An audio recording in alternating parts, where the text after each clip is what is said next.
Congratulations to the both of you. Did Thank a you. wonderful job in this movie. And, you know, how familiar were either of you with the book before this all came together? 0%. I'd never heard of it before familiar. before the film.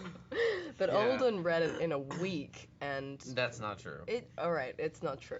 But he would be, in the first week of rehearsal, I would go past the gym in the warehouse, and while he was buffing up to play a jock, he'd also be reading the book on the exercise bike with the script, and made me feel like a not proper actor.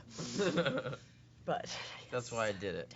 Just to make her feel like that. I was just scribbling. I wasn't really doing any work.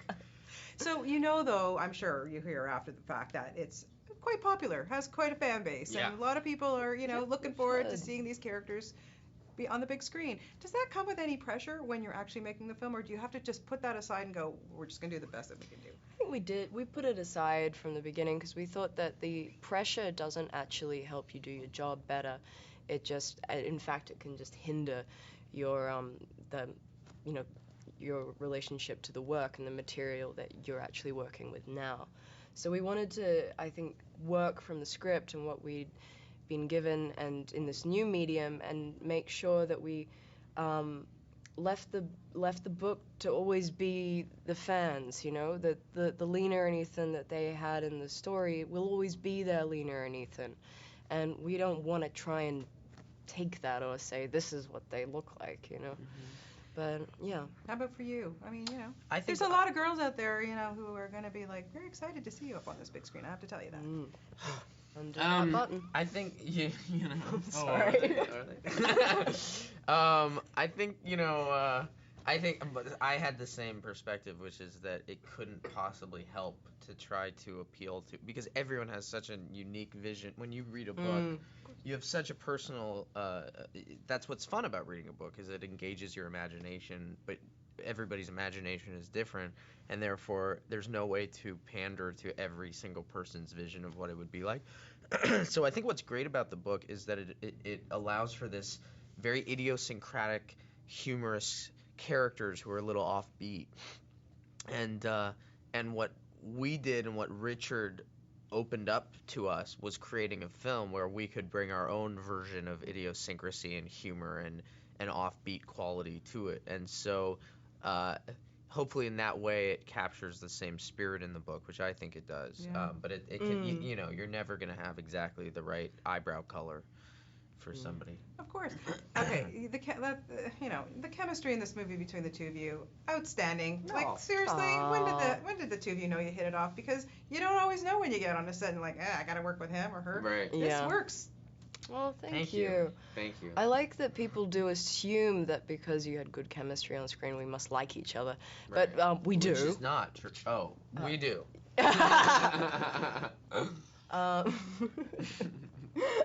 No, I think Alden made like a joke and said funny, smart things, and I was like, okay, yeah, he's fine. Oh, and then it just worked. We met like I got the part right before we started shooting, so we met in the rehearsal room, and I think that what you know, both Richard and I and Alice and I were reluctant to do the movie in the first place. Before we read the script, we'd both said no to auditioning for it when we were just given this sort of breakdown of, oh, it's this kind of genre movie, and we both knew that we had talked with Richard, and for me it was when I read the script within 2 pages I knew I wanted to do it, because there was this, it was clear that it was its unique own story, and but we both knew that we had this skepticism about it, and that Richard and I and Alice were all on the same page about trying to make this the most unusual, left of center, intelligent version of this kind of story. And because of that, when we met, we had this mutual respect for each other that I think opened the door to a kind of playful, relaxed quality in the scenes. Yeah, and then you get to work with, oh my God, the veteran actors that are in this movie. I mean, what do you as young up-and-coming actors take from people like Jeremy Irons, Emma Thompson, Viola Davis? I mean, my goodness, what a cast. Yeah, I know, incredible. I know. It's like, I don't even know what to say anymore. I love them so much that I don't really know what to say. they're all so original in their own personalities and so driven, and their work ethics are amazing, and it's just inspiring. What else? I don't know what else to say. Yeah, no, I think that's good. Yeah, I mean, really, I just suck it all in. Yeah, Yeah. exactly. I Yeah. mean, getting to work with people like that, it really brings you to another level.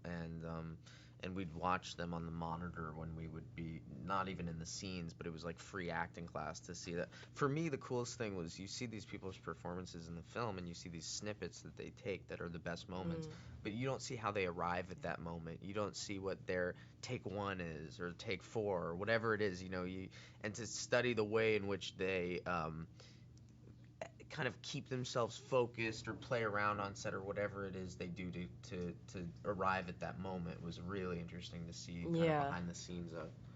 Yeah. Why do you guys think that this had such a huge fan base? Like, why do people relate to these characters, and did you guys relate to your characters in any way? I think that what I really liked about the characters in this story is that they weren't, what I think can sometimes happen within the teenage genre is that, people, they don't want to be cheesy, they don't want to be this, so it turns into a sort of manipulation of what they think what a writer thinks a teenage person is, and what they think teenagers want to see of themselves. So I think it can sometimes lean towards trying to be cool, which is less interesting. Right. Whereas these characters, to me, had an honesty and a reality and passion about them that was funny when it was funny and touching when it was touching, and while still existing within cliches and a mainstream genre, it wasn't bound by that. It could be playful and land left of center wherever it wanted, and I love that.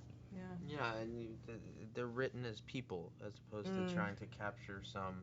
Because when you try too hard to catch that one cultural moment, you end up with a script where everybody's saying like, "Hey, let's scooter on down to the soda fountain and flip our skateboards out on the flip side," and that doesn't really.